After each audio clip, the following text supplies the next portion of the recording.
You may be wondering how I made this piece look like a Restoration Hardware gem. And that is because I took several different paint colors and mixed them together, made this concoction. And then I painted the whole shelf in a sort of tan white chalk paint. And then let it dry.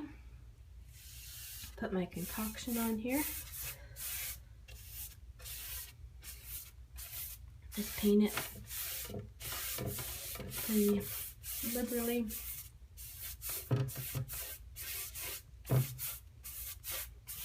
It's okay though if it's not fully covered.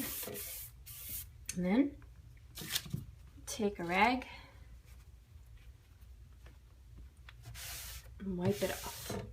And just kind of up and down strokes so it looks like wood grain.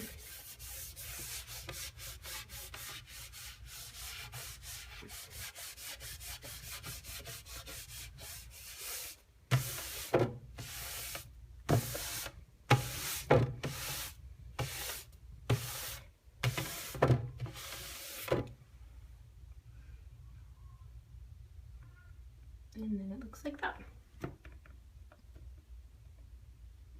And it became a beautiful piece. Now I just finished that part and we're done.